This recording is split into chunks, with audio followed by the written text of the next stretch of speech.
Hi, and welcome back to U.S. History with Mr. Snyder, and today we're going to talk about the beginning of the modern-day conservative movement in the 1980s. So the two major parties in America are Democrats and Republicans. Democrats label themselves and tend to be more liberal, and Republicans tend to label themselves more conservative. Liberals favor what they favor, and we'll get to that in a minute, and so do conservatives. They favor what they favor. There's a lot of differences between the two. Basically, today we're going to focus on the differences between liberals and conservatives. So to understand this movement, you've got to go back to the election of 1964 when Barry Goldwater, the founder, the leader of the modern-day conservative movement, is defeated pretty handily by Lyndon Johnson. So instead of packing up and going home, Goldwater returns to the Senate and continues to advocate for conservative views. Conservatives also set out at this point to make clear goals and have a clear vision that could allow them to win in the future. At that 1964 election, at the convention, and later on, Goldwater finds a supporter in Ronald Reagan, who eventually would become the two-term governor of California. And in 1980, Reagan is going to be elected president and start to spearhead the modern conservative movement beginning in the 1980s. And these conservative policies are going to have an effect on government that will, for decades to come. So make sure you copy down this chart because this pretty much sums up liberal and conservative views. Let's first focus on the role of government and the role of the government in the economy. Liberal role of government, they want more government. Conservatives want less government. That's a very generalized version of it, but for this class, it will do. The liberals want more government involvement in the economy as well to lessen extreme economic inequalities. And you could do this through the government regulation of industry, making things fair, and taking away the free market, so to speak, or the social programs which lead to higher taxes and a bigger government to implement those programs. That would be the liberal point of view on the economy. The conservative viewpoint is that we want to get government out of the economy, and they favor limited government, a smaller government in general. And we think that will stimulate economic growth by reducing taxes and decreasing regulation of the economy. So they want to deregulate, and conservatives do that in the 1980s. Foreign policy, conservatives rely on our own national defense. We really can't rely on anyone else to help us. We need to do it ourselves.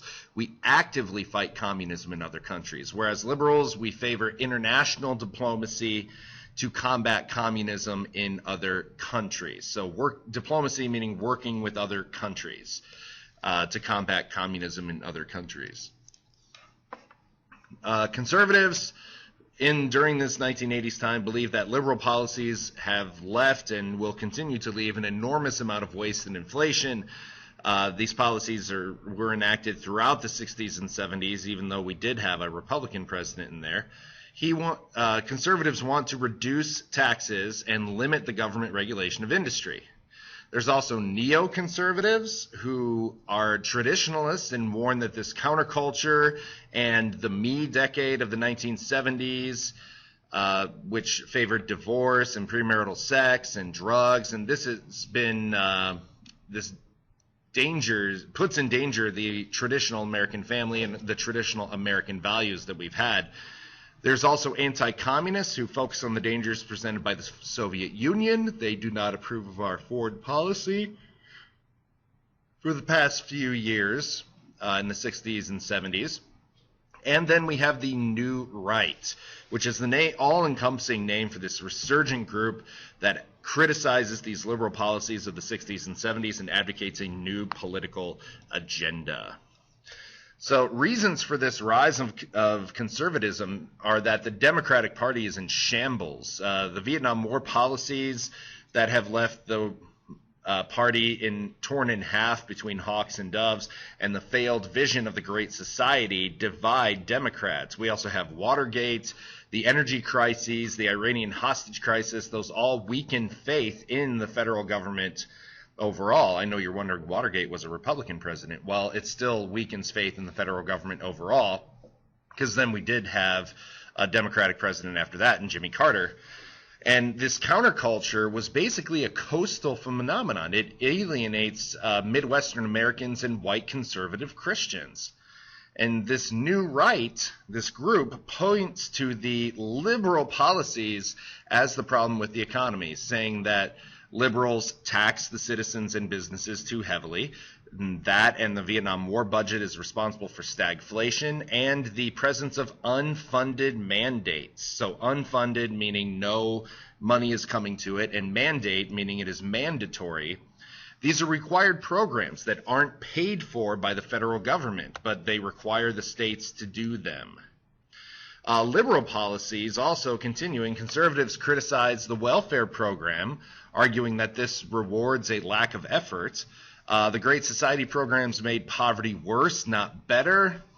Conservatives argue that welfare contributes to the number of children born out of wedlock, and it encourages the decline of the traditional family since that happens.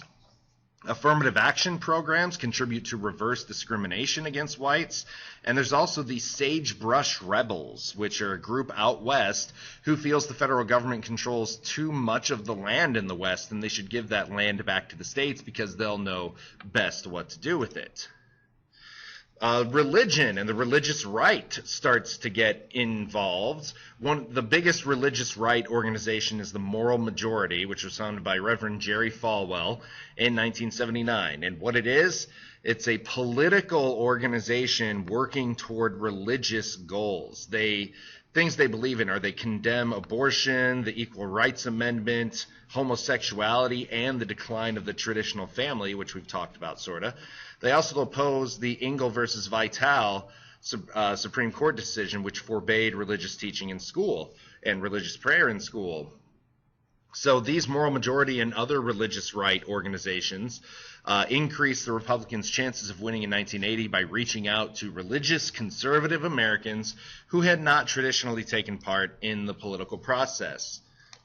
More reasons for conservatism are the changing demographics. Cities tend to be liberal strongholds, large American cities. But more and more Americans are moving to the suburbs, where their attachment to liberalism was weakened throughout the economic troubles of the 1970s. People are moving from the Rust Belt to the Sun Belt, and Nixon's Southern strategy in the Sun Belt historically realigns voters in the South with voting Republican. And this area of the South had traditionally voted Democrat since the Civil War, but following the civil rights movement championed by liberals and Democrats, many Southern whites shifted their party allegiance to Republican and therefore conservatism. Ronald Reagan spearheads the modern religious movement, not the modern religious movement, the modern conservative movement, and his philosophy is built upon the foundation of opposition to big government, support for a strong military, and faith in traditional values. He's a former B-movie actor. B-movie means like low-budget movie. Today it would be like straight to DVD. He also, like we said, advocates for Goldwater in the 1964 election, then becomes a two-term governor of California, and he nearly won the Republican nomination in 1976, but he wins it by a landslide in 1980 and faces off against Jimmy Carter, who has a pretty troubled presidency, cannot keep inflation down. The Iranian hostage crisis is going on at this point, making us look bad, and the Soviets have just invaded Afghanistan. Ronald Reagan goes around in 1980 stating, "Are you better off than you were 4 years ago?" knowing that a lot of the people would say no. And in their only presidential debate in October of 1980, Ronald Reagan basically destroys Carter, makes it look easy, and you can see here most states voted Republican in 1980 for Ronald Reagan. That's all I have for you until we get into specific Reagan policies next time. Fill out your learning targets, bring them back to class, along with any questions you may have, and I'll see you later. Bye.